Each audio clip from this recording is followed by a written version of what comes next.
کھڈے میں ڈال دیا، نعوذ باللہ من ذالک۔ حضرت ابو ہریرہ غیر فقیہ تھے، اور ہمارے مولوی کے بارے میں کیا لکھا ہوا ہے؟ ہمارے ہندوستان کی، پاکستان کی کتابیں کھول کر دیکھیں، فقیہ الامت، ایک آدمی ہندوستان میں پیدا ہو، 5,500 تو بڑی دور کی بات ہے، اسے 500 حدیثیں بھی یاد نہ ہو، وہ فقیہ الامت، اور 5,500 حدیثوں کا حافظ، نبی پاک صلی اللہ علیہ وسلم کو اپنی آنکھوں سے دیکھنے والا صحابی، جس کے شرف کو کوئی ویسے ہی نہیں پہنچ سکتا، اس کو کہہ دیا کہ یہ وہ غیر فقیہ ہے، اس کی بیان کی ہوئی حدیثوں کو ایک سائیڈ میں ڈال دیا، ایک دروازہ یہ کھولا، کچھ اصول بنائے، بات کو لمبا کروں گا تو چند سے آگے نکل جائے گی۔ اللہ رب العزت سے دعا ہے کہ وہ ہمیں قرآن کریم اور حضرت محمد رسول اللہ صلی اللہ علیہ وسلم کے ارشادات کو پڑھنے، سمجھنے اور ان پر عمل کرنے کی توفیق عطا فرمائے۔ ہمارے معزز مہمان کسی تعارف کے محتاج نہیں ہیں، یہاں خبر، دمام، جبیل، اس علاقے میں الحمدللہ ان کی بہت ساری آڈیو ویڈیو کیسٹیں موجود ہیں، ان کی متعدد کتابیں موجود ہیں، اور اتنی جاندار کتابیں ہیں کہ کچھ پارٹیوں کو عرب لوگ جانتے ہی نہیں تھے کہ وہ کیا ہے۔ کچھ جماعتیں جو اپنے آپ کو اہل توحید اور فلاں کہہ کر یہاں سے نکلتے رہے اور یہاں کا مال بٹورتے رہے کہ ہم اہل توحید ہیں، اور یہ آپ جانتے ہیں مملکت توحید معروف ہے، سعودی عرب کو ساری دنیا کے ملکوں میں سے مملکت توحید کہا جاتا ہے۔ توحید کے نام پر یہ لوگ بک جاتے ہیں۔ یہاں کہا گیا کہ ہم اہل توحید ہیں، یہاں سے پیسے لے گئے، پاکستان میں، انڈیا میں جا کر ان لوگوں نے اہل توحید کے خلاف اڈے قائم کیے۔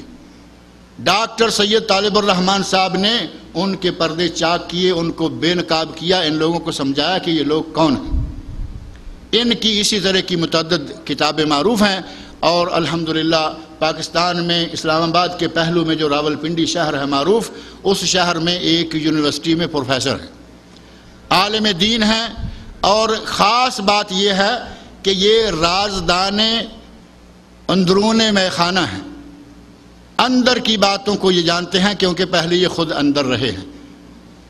اب یہ آپ کے سامنے جو ہمارا موضوع ہے کہ حدیث رسول کو چھوڑنے کے چور دروازے کون کون سے ہیں، وہ کس کس نے کب کب کھولے، اپنے اس موضوع کو انشاءاللہ تفصیل کے ساتھ آپ کے سامنے پروفیسر ڈاکٹر سید طالب الرحمن صاحب رکھتے ہیں۔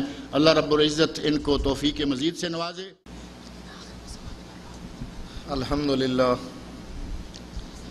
الحمدللہ نحمده ونستعینه ونستغفره ونعوذ باللہ من شرور انفسنا ومن سیئات اعمالنا من يهده الله فلا مضل له ومن يضلله فلا هادي له واشهد ان لا اله الا الله وحده لا شريك له واشهد ان محمدا عبده ورسوله اما بعد فان خير الحديث كتاب الله وخير الهدي هدي محمد صلى الله عليه وسلم وشر الامور محدثاتها وكل محدثة بدعة وكل بدعة ضلالة وكل ضلالة في النار۔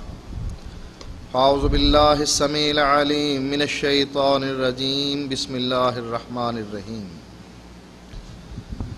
فلا وربک لا یؤمنون حتی یحکموک فیما شجر بینہم ثم لا یجدوا فی انفسہم حرجا مما قضیت ویسلموا تسلیما۔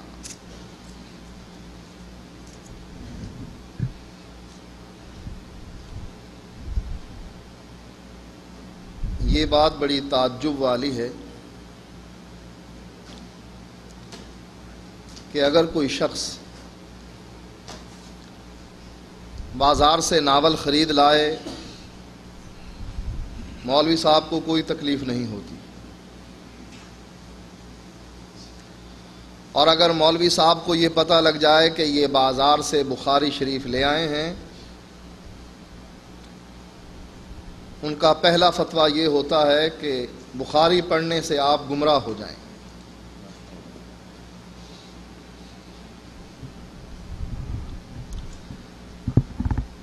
کیونکہ قرآن مجید میں اجمال ہے، قرآن مجید کے معنی کو لوگ بگاڑتے ہیں، اور حدیث تلوار ہے،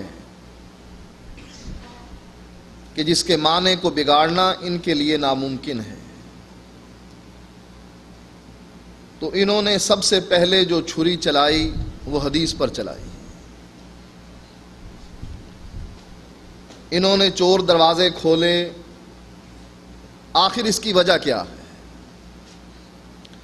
مفتی صاحب کا یہ فرمانا، جیسا کہ ان سے جب یہ پوچھا جاتا ہے کہ کتاب و سنت کی روشنی میں میرے اس مسئلے کا جواب دیا جائے، تو مفتی صاحب اس کا جواب دیتے ہوئے فرماتے ہیں کہ مقلد کے لیے کتاب و سنت کی روشنی نہیں، اس کے امام کا قول حجت ہوا کرتا ہے۔ اس کی ایک وجہ تو ہمیں یہ نظر آ رہی ہے کہ اپنے خود ساختہ مذہب کو بچانے کے لیے حدیث کا انکار کر دیا جائے۔ جب تک حدیث موجود ہے یہ رکاوٹ ہے، اگر حدیث نہ رہی من مانی کریں گے، جو دل میں آئے گا کہیں گے، اس لیے سب سے پہلے حملہ حدیث پر کیا جاتا اور کہہ دیا جاتا ہے کہ ہم مقلد ہیں، ہمارے لیے قرآن و حدیث کی روشنی کی کوئی ضرورت نہیں ہے، بلکہ ہمارا امام جو ہے اس کا قول ہم پر حجت ہوا کرتا ہے اور اس کی روشنی میں ہم اپنے مسائل کو حل کرتے ہیں۔ حدیث کے چور دروازے اس لیے بھی بنائے گئے تاکہ اپنی خواہشات کی تکمیل کی جائے۔ حدیث رکاوٹ ہے، ان کے راستے میں ایک روڑا ہے، اس روڑے کو ہٹا دیا جائے تاکہ خواہشات پر عمل کیا جائے، جو دل میں آئے کہا جائے۔ مثلا قرآن مجید کی یہ آیت کہ اللہ تعالیٰ نے کہا کہ تم نکاح کرو مثنا و ثلاثہ و رباع، دو دو تین تین چار چار۔ اب قرآن کی اس آیت کا معنی جو لیا گیا، بعض خواہشات پر عمل کرنے والے لوگوں نے کہا اللہ قرآن میں کہتا ہے مثنا دو دو، دو اور دو کتنے ہو گئے؟ چار، و ثلاثہ تین تین، تین اور تین کتنے ہو گئے؟ چھ، چار اور چھ 10، و رباع چار چار، چار جمع چار یہ 8 ہو گئے۔ پچھلا عدد جو ہے وہ 10 کا تھا، 10 اور 8 کو جمع کرو 18 شادیوں کی اجازت، اور قرآن سے ثابت کیا۔ ہر آدمی جو خواہش نفس کے پیچھے چلتا ہے وہ اپنی بات کو قرآن سے ثابت کرتا ہے۔